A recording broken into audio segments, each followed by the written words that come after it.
Hello, everybody. My name is Kevin. Hope you all are doing all right. I've been a New York Jets fan since 1982.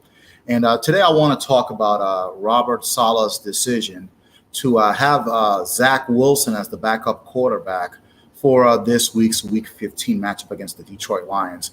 As y'all know, the Jets are now 7-6, and they are kind of on the outside looking in at this point. And we had a tough loss this past week against Buffalo, losing 20-12. Mike White, who has been the white knight, so to speak, for the New York Jets this year, got knocked out of the game on two separate occasions.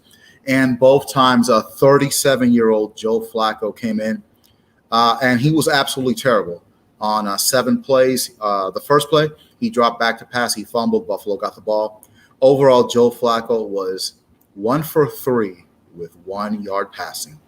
So now Zach Wilson, who has been inactive the last 3 games due to his terrible performance a few weeks ago against the Patriots, and of course his comments in the post-game interview, is now back up in the depth chart to the number 2 quarterback. And my reaction to Robert Saleh promoting Zach Wilson to the number 2 quarterback, well, no shit, Sherlock. I mean, who else were you going to have as the number 2 quarterback? Bryce Petty? Matt Robinson? Were you going to go get Pat Ryan out of retirement? Neil O'Donnell? I mean, what choice did you have? Now, to be honest, I completely agree with the demotion of Zach Wilson to being a third-string quarterback because of the comments that he made after the Patriots game, taking no accountability and no responsibility for his performance. I agree that they had to do that for the game against the Bears, and to a degree, I agree they should have done that against the Vikings. But in all honesty, I think that Robert Saleh and the Jets organization, I think they went a little too far in demoting Zach Wilson to the third-string quarterback and not even having him suit up for the Buffalo game. And the first time that Mike White went out of the game, got hurt, I was like, oh, man. I get that Zach Wilson is not very popular right now, and obviously he's not very popular in the locker room because of the things that happened after the Patriots game. But let's be honest, if he had come in against Buffalo, I definitely think that the Jets would have had a better shot at winning the game. Would they have won the game? That's kind of a whole other story altogether. But like I said, I think the Jets went a little too far.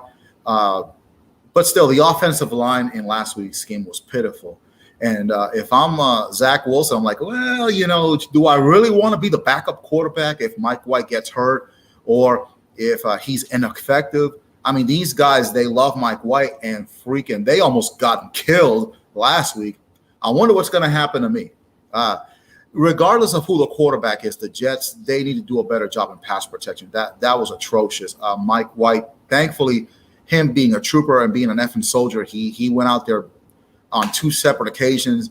And, a break here or there, they might have been able to get that victory against Buffalo. Unfortunately, that didn't happen. But regardless, whether the quarterback is Mike White or Zach Wilson, I've been a Jets fan for 40 years. I'm going to support whoever the quarterback is. I don't care at this point. People are talking about, well, Mike White is going to get a big contract and he should start next season. Let's not worry about that right now. Let's worry about what's going on this season. And this season, yes, I think Mike White should be the start of the rest of the year, provided he stays healthy, provided he plays well. If not, I think Zach Wilson should get one last shot. And if things don't work out, then, hey, it's just not meant to be, and we can just go ahead and move on from Zach Wilson after this season. But regardless of who the quarterback is, I'm going to support him, and I think that Jets fans should support Mike White if he continues to play well. If not, if Zach Wilson somehow gets back in there, Jets fans should support him just the same. Right now, the most important thing right now at 7-6 is for the Jets to win these last 4 games and get into the playoffs. That's all I care about. And regardless of who the quarterback is, I'm going to support him in that quest. Take care.